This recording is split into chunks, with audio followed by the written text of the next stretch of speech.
নমস্কাৰ এই মতে জনাইছো গুৰুত্বপূৰ্ণ খবৰ কিয়নো প্ৰশ্ন কাকত ফাদিল হোৱাৰ পিছতে বৰ্তমান ৰাজ্যত এক হলস্থলৰ পৰিস্থিতি হৈছিল কিন্তু সিআইডিয়ে কিমানখিনি গুৰুত্বপূৰ্ণ সহকাৰে তদন্ত কৰিছে লৈ আহিছো আজিৰ বিশেষ প্ৰতিবেদন প্ৰশ্ন কাকত ফাদিল লৈ ডিব্ৰুগড় আৰক্ষীৰ তদন্ত বিস্ফোৰণ তথ্য আহিছে আমাৰ হাতত 500 পৰা 2000 টকাৰ বিনিময়ত প্ৰশ্ন কাকত বিক্ৰী কৰিছিল দুষ্ট চক্ৰই ডিব্ৰুগড় আৰক্ষীৰ অধীক্ষক সংবাদমেলত কয় যে বৰ্তমান 8জন ছাত্ৰক আটক কৰিছে ডিব্ৰুগড়ত ছাত্ৰজনে প্ৰশ্ন কাকতৰ বিনিময়ত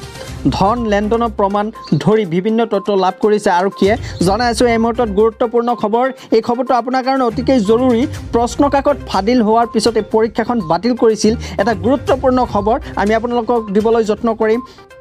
মেট্ৰিক পৰীক্ষাৰ্থীৰ পৰা 500 পৰা 2000 টকা বিনিময়ত প্ৰদান কৰা হৈছিল এই প্ৰশ্ন কাকতবিলাক ছাত্ৰ-ছাত্ৰীয়ে এই প্ৰশ্ন কাকত 500 পৰা 2000 টকাৰে বিনিময়ত লেনদেন কৰা হৈছিল ইয়াৰ ভিতৰত 5জন সল্ট ব্ৰেক একাডেমীৰ বিজ্ঞান আৰু বাণিজ্য শাখাৰ ছাত্ৰ আছিল এই মুহূৰ্তত জনাই আছো সিআইডিৰ তদন্তত গতাই দিয়া হৈছিল এই 8জনক ডিব্ৰুগড় আৰক্ষী থানাৰ অধীক্ষকে এই 8জনক গ্ৰেপ্তাৰ কৰিছে ইতিমধ্যে তদন্ত অব্যাহত আছে আৰু বহুজনে এই কামৰ লগত জড়িত আছে বুলি ইতিমধ্যে সিআইডিয়ে তদন্ত কৰি পাইছে আমি জনাইছো exclusive video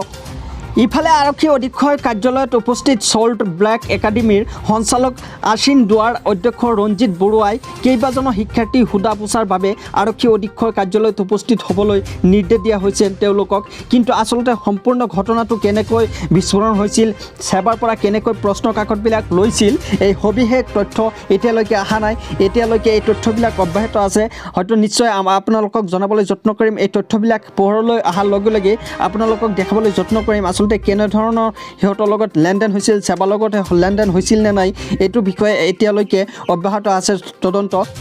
news desk news D24 Assam